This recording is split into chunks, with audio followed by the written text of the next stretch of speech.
What's up, everybody? Welcome back to this edition of the Junkyard Dog. Jeez. In this episode, we're going to be talking about what I found at a recent yard sale and flea market, and also a recent addition to my kind of retro gaming area back here in the man cave. Now, the other day, my wife wanted to go yard sailing, and sometimes I'm into it, sometimes I'm not. And that day we had some other things to do, but I said, okay, I'll go along for the ride. When we got to the first yard sale, I got out just poking around, not really excited about anything until I came upon something from my childhood. These mini baseball helmets. Now, I'm not a big baseball fan at all, but if some of the older people might remember these from Dairy Queen, and actually they put Sundays in them. And I remember being a real little kid at Dairy Queen getting these, and I was super excited about it. I don't know why, it was super cool to get your Sunday in one of these. And then of course you got to collect them, and there was all these different teams. So the guy had a stack of them. He actually had more than this. So I asked him, is those from Dairy Queen back in the day? He goes, yeah. And I was like, asked him how much he wanted. Well, how much you want to give me? I was like, $1 takes them all. Sold. So these are the different teams. He had some duplicates, which I got too. He gave me them all for $1. And that really kind of got the deal juices flowing. I was like, man, let's get some more deals. So I got to looking around, and I really didn't see a whole lot of other things I really wanted to buy from there. There was a yard sale adjacent to that one, so we kind of walked over there, and I picked up this. It's for my daughter, $2 tackle box, and I really don't think they use this very much. It doesn't, usually tackle boxes like this will smell fishy or whatever. It doesn't stink or anything. But I really got this for her. She has a lot of art supplies and stuff, so I figure I'll clean that up for her, have her somewhere to store some of her stuff. So for $2, you can't beat it. So now I'm really feeling good at this point. So we head to a couple of yard sales, and there really wasn't anything. And actually that day it was freaking hot. It was like 90 something. And just to be out in the sun at like a little yard sale for just make one little trip, I was just drenched in sweat.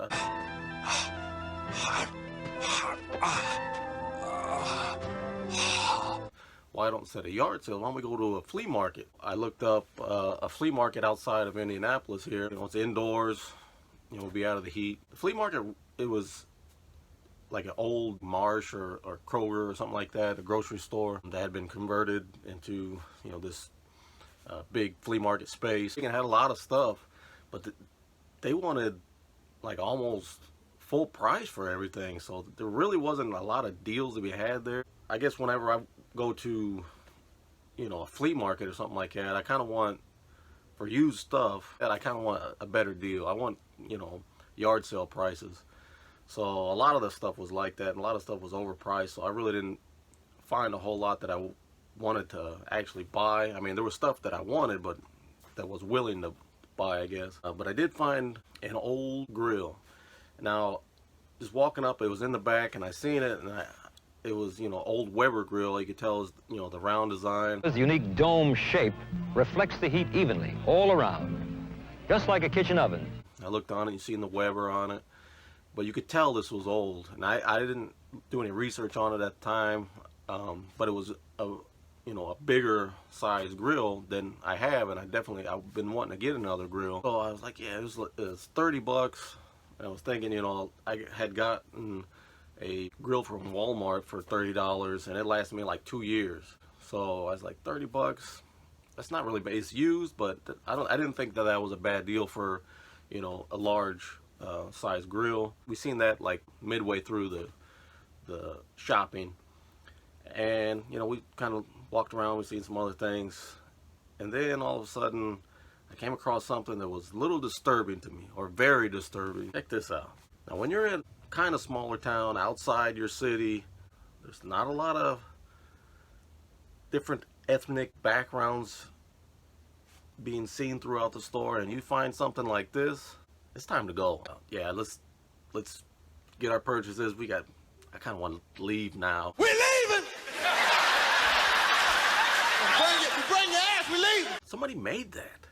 I mean, it wasn't, you're not, there's not a manufacturer, you know, there's not like this is something that was bought at Walmart. I mean, it's a good job, but what nut is making this? Oh, and then to be selling it, it was like right next to the cash register. I mean, like an aisle over from where you check out. Like, let's get the grill. Let's get out. We got the grill home, got all the purchases, happy for the day. And I kind of looked into the grill.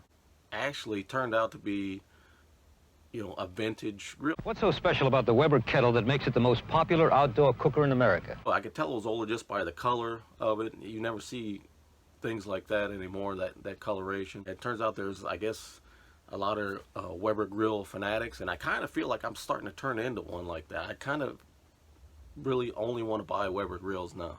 I could place it between 1969 and 1970 based on, I think there were some numbers on there or letters or something, the style and the fact that it had rubber wheels.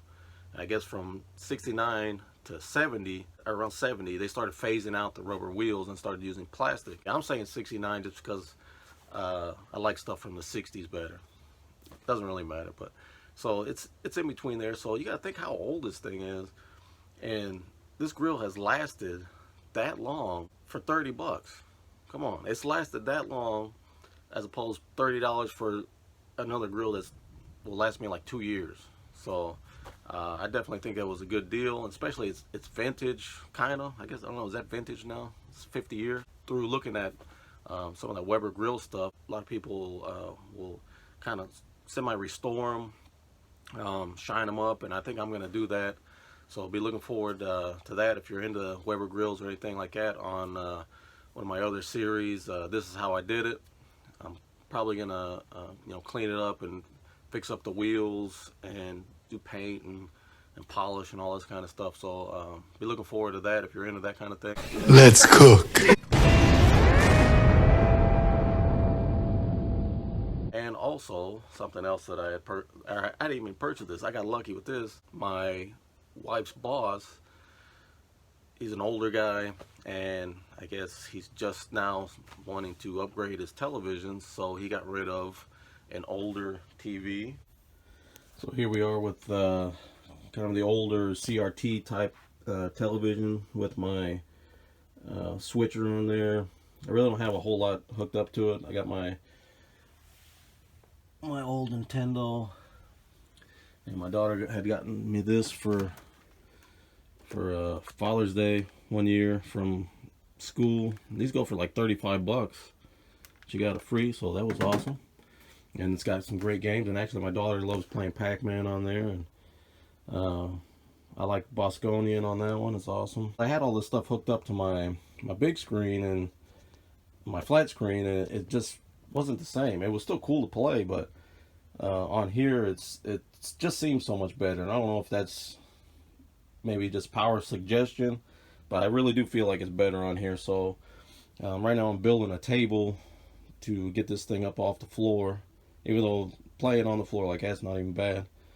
But that's definitely something that I think is awesome, and for free I will take it any day of the week. So that is the newest addition to the retro gaming collection, and that's about it.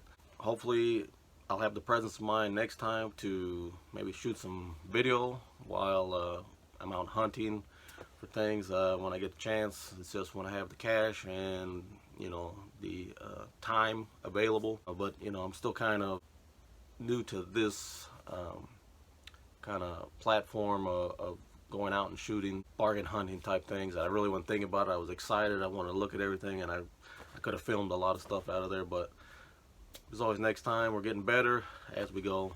So thanks for watching. It's been Sam for Junkyard Dog.